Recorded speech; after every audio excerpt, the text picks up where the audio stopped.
The first 10 or 20 feet of the waterfall at the start I climbed. Then I went to the east wall, traversed, scrambled up to a big rock.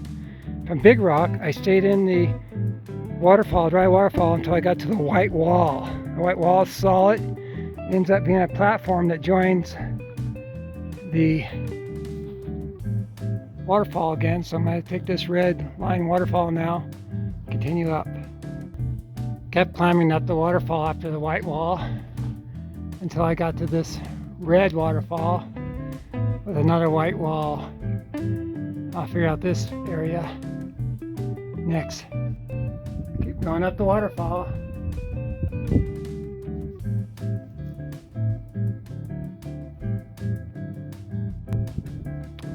The dry waterfall continues all the way up to that red stuff, and then way beyond that.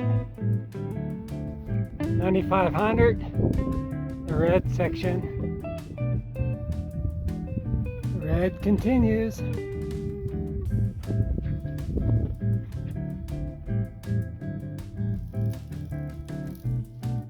$11,000.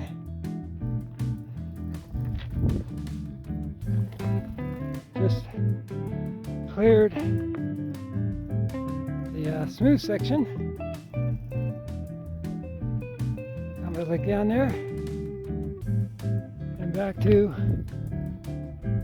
the summit. Way back in there. 11,000.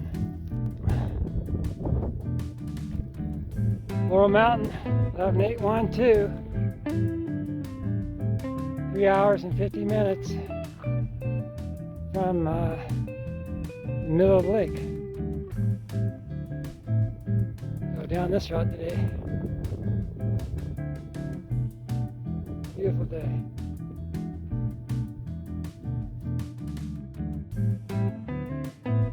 So after climbing the dry waterfall, you slide down this bushy, sandy mountainside back to the main trail and over to Convict. What a beautiful view from here. Everything. One person coming down right there. Her name's Karen. Her husband came up today. Awesome.